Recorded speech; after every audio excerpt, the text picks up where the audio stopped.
When you play the Game of Thrones, you subscribe and like, or you die. There is no middle ground. Alright, hello YouTube. So, we're back on the Grease Goblins channel. We're doing another top 10. This video was requested by the comments, so that will be on the screen right now.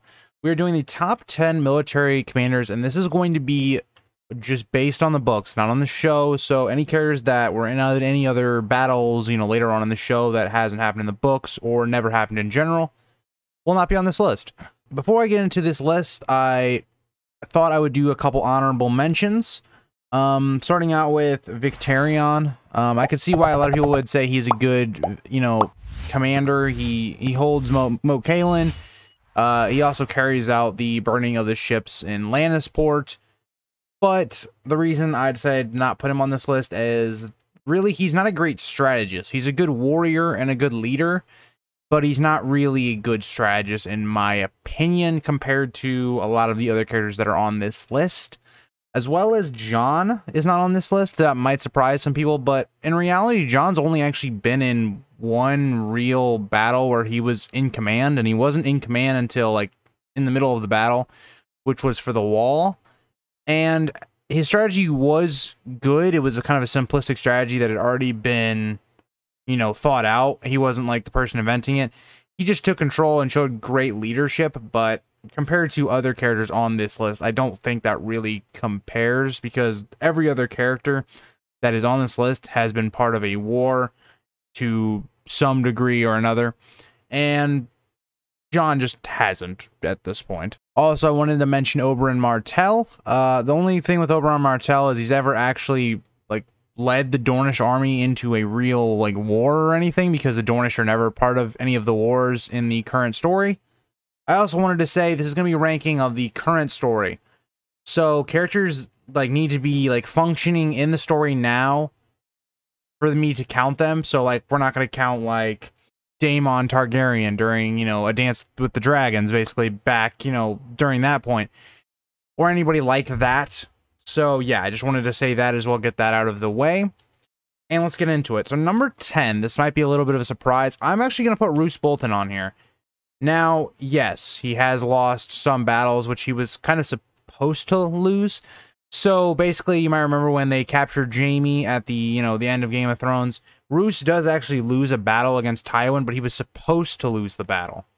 Now, why I think Roose Bolton is a good commander is he's kind of like Tywin, where he always puts his soldiers in the position where they're going to win, usually, as well as he knows when to retreat. So in this battle, they're supposed to lose.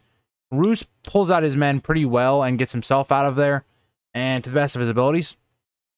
Even though Roose is looked at as a villain, I think he is has a keen mind for strategy and knows kind of when he can win and when they can lose. He's also really good, as in we see in Winterfell, he sends out the Frey and Mannerly forces, which is a good move strategically because they're both going at each other. It's only a matter of time before an all-out battle breaks out within Winterfell itself. Might as well use these soldiers to, at least if they don't beat Stannis, to break down his forces. Also, Roose might not be the most leadership type guy where, you know, all the people love him and stuff, but his troops are loyal to him. You cannot say they aren't. The Red Wedding, there's no dissent there with his troops. His troops, the Bolton troops, do what he says, and they know if they don't, it's not going to end well for them. So that is why I have Roose at number 10. At number 9, we have Euron. So this also might become as a surprise, maybe to some, but Euron is the actual person behind the plan for the burning of Lannisport and the ships of, you know, the Lannisters, which was an incredibly smart thing to do. It limits the naval power there, and kind of makes it to where Stannis has to form his own fleet and stuff like that, which we'll talk about later, which is the only reason they really, like, lose. But with that being said, Euron also, you know, he's been raiding and stuff, so he knows he's good at commanding, you know, troops and stuff like that. Also, in the current story, he has already started, you know, invading, and he's also probably going to invade Oldtown. So I think Euron is a very competent commander, and he's described as being a very good military strategic, you know, person, even though he might have some other stuff going on, like, you know, rituals, blood magic, all this other weird shit's going on with Euron. I still think he's a very good general. Now, number 8, we have Jaime. Now, Jaime is a character where A lot of people think he's not a good military commander because of, you know, the Whispering Wood and all that in the beginning. But even before then, he'd actually done pretty well. Like, he'd taken the Riverlands as well as he'd sieged River Run. So basically, two big feats in that of its own. Yes, they had more men, but still, you know, being able to do competently, you know, do that stuff is really key. As well as when we see later on in the story when he's given control of the Lannister army to take the Riverlands, for the most part, he does a really fantastic job. Now, granted, these aren't battles, but it doesn't always have to be a battle. The ability to negotiate in these, you know, war terms, as well as commanding troops, you know, knowing how to do siege lines and learning from the loss he took in the first battle, as well as just his leadership in general, even with having, you know, one hand cut off and stuff, and you still getting that respect for being a Lannister and being able to lead his troops. I think Jaime does a fine job of that, and I think he's a really good general to this point in the books, as well as getting better. Number 7. Some of you might think this is a little low, but I have a certain reason for why this character is this low on the list. At number 7, I have the Blackfish. Now, the Blackfish is someone who, again, he's good at military command, don't get me wrong, but he's never really been the person leading an army. He's never been that main figurehead, which is something that pretty much every other character on this list has been at some point, except for Roose, and that's another reason why Roose is so low. And Roose is just now coming into his own, where he is basically the lead military commander. But the Blackfish is very good at helping with strategic military advice, as well as shading movements, and he definitely understands the art of war, which is why he's on this list. I just think the next 6, I feel like you can pretty much mismatch any of the characters, you know, below the Blackfish, because I think this is a new tier where we reached the elite military commanders of Westeros, and the Blackfish definitely is great at all these things. I don't know how well he is at leadership capabilities, because again, we're never seeing him as being this figurehead of an army.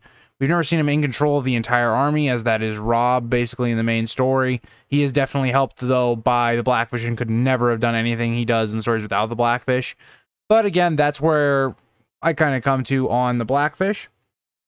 So number 6, I think this is one's going to get a lot of backlash, but number 6 I have is Tywin. So the reason I have Tywin as this low is we look at all the times he's really been a military commander, right? So you have him being a military commander in Robert's Rebellion, right? And he really doesn't do anything. And he really just comes in at the end of the war just to kind of show face that he was with the rebellion, when he realistically was just picking sides at the end on who was going to win. Tywin is kind of an upgraded Roose, where Tywin is definitely better strategically, militarily wise than Roose, and also has more of that respect and fear factor from his troops as well. The reason I have Tywin below the top 5 is because he's not really, his strong suit is not military command. His strong suit is forging alliances and kind of playing the game of getting people on his side and, you know, causing dissent, as well as he's better at writing letters of how he gets the Red Wedding to happen and all that stuff, because Tywin never defeats Robb Stark. Robb Stark defeats Robb Stark, in my opinion. Tywin just kind of helps the process, because you look at how many losses really Tywin militarily has in that war. They're not all his fault, of course, but it is his army. It's like when Robb is losing, if Robb ever loses battles because of Roose or something like that, it's, you know, Robb is still going to get blamed for it in the end. Tywin is a very smart character, don't get me wrong, but I think when it comes to just strictly military commanders, I don't think he is as high as some other people would think he is.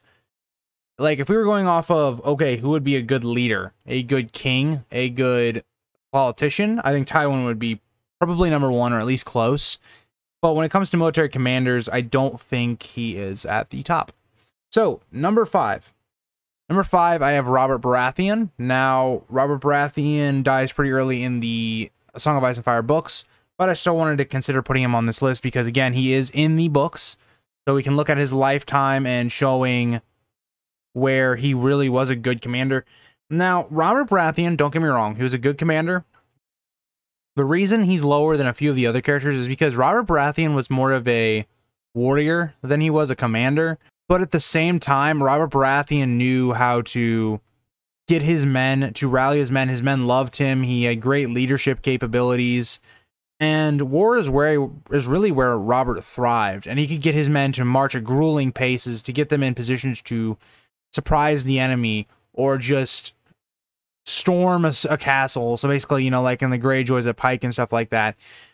Robert Baratheon was very good at all those things, and he did have a very, you know, he did have a good military mind. I just don't think as well as, you know, some of the other characters above him, but I think he definitely was a good character and should be in the top 5 for the Robert's Rebellion, even though he does sustain a loss to one of the characters that will be on this list. So I will refrain from using their name yet, if any of you are surprised by who they are. But again, Robert Baratheon, really good commander in both of the Greyjoy and the Robert's own rebellion. And yeah, so moving on to number 4, we had a character we talked about a little earlier, Robb Stark. So Robb is a character that never lost a battle. He was able to win multiple battles against the Lannisters, who had a far superior force to his own, as well as having more experience with Jaime and Tywin at this point, as well as Kevin Lannister and a few of the others. But he's able to come up with some of the greatest military strategies within A Song of Ice and Fire that we see through the main series, if anything. They're some of the best. You know, there's other good ones as we'll come to see later on. But Robb, again, like I said, he's undone by the political part of A Song of Ice and Fire and not as much the war, because he's the king, or he's the commander that never lost a battle, because he never did. Now, we had, again, the Whispering Wood thing, which wasn't really a loss, but you could consider Roose's force losing to Tywin's force a loss, when in reality it really wasn't. It was a distraction. But Robb is a number 4 because he does lack experience. So, you know, he was only in, you know, a handful of battles, right? He's not experienced to all types of combat of war, like, you know, sea combat and all this other stuff, which some of these other characters aren't either.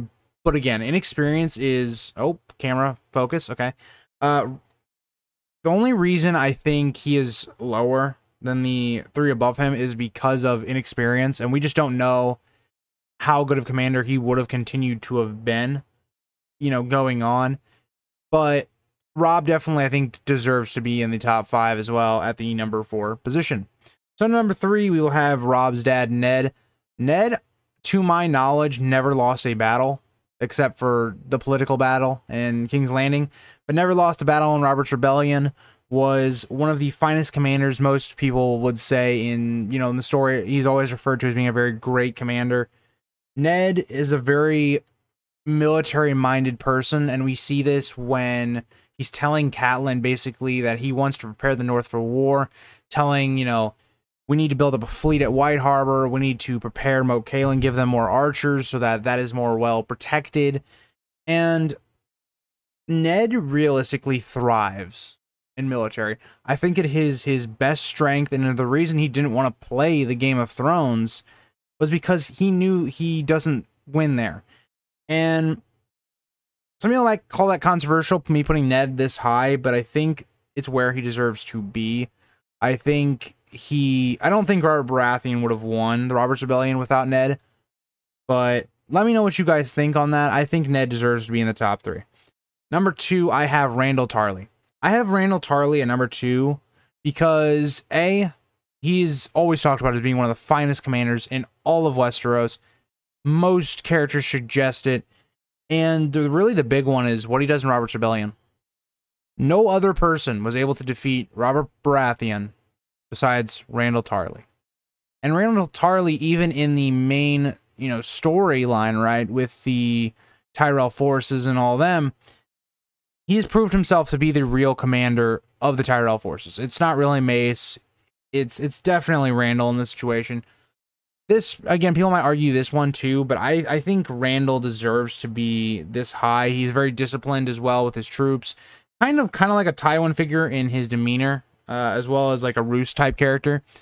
But again, I think Randyll deserves to be in here, being one of the only people that could ever beat Robert Baratheon, which is no small feat at all.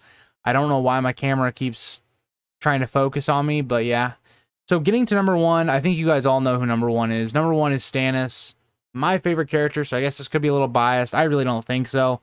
We're told multiple times in the story from multiple people, Stannis is the greatest military commander ever in the books. Well, not ever, but out of the characters that we have in the main story, he is the best commander.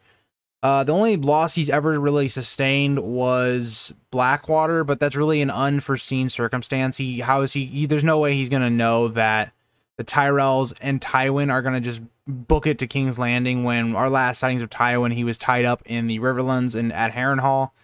And we also had, the Tyrells who were undeclared at this point. We didn't know who they were going to go to for Stannis. And even with all of Tyrion's, stuff that he does, the chain, the, wildfire, they were still going to lose that battle. Stannis had the numbers. They were still going to take King's Landing. So I look at Stannis and I go, he realistically has never really lost a battle. I mean, Blackwater he does, but it's not really due to his own fault, in my opinion. And then you also have Stannis, who wins the Battle of the Wall using one of the greatest techniques throughout the entire book series. And it's something that's amazing because Stannis' forces were heavily outnumbered. Now, they were better equipped. You had horseback, but again, just the military strategics behind that attack was really great by Stannis. Stannis also was the person that basically crippled the entire Greyjoy fleet in the Greyjoy's rebellion. He also held out the siege at Storm's End. He also was the person that broke Dragonstone, basically. So again, so much that Stannis has accomplished militarily. He has the experience. He's proven, and he has the reputation as well. And is someone that gets his loyalty. When Stannis is someone that he's not someone that befriends people. He's like Tywin and well in that regard, where it's a fear and a respect thing for Stannis. And we even see Stannis is really good at knowing his troops as well, and being able to, when there's dissent in his own group, knowing how to handle that situation, like what we see with the with what we see basically in the Winds of Winter sample chapter. And I think Stannis is just a fantastic character in general and a fantastic military commander. Let me know if you think I'm wrong. This one's definitely open to anticipation. Honestly, I think if you have, 1 through 7, you can definitely rearrange however you want. I think 8, 9, and 10, there's a multitude of people that you could probably try to fit into this video or this list. I think Jaime probably should be on this one, but I think Roose and Euron, you can definitely make arguments for other characters. All right, well, I hope you guys enjoyed this video, and let me know if you guys want me to do any other lists, and I will see you guys all in the next one. Bye, guys. If you think this has a happy ending, you haven't been paying attention.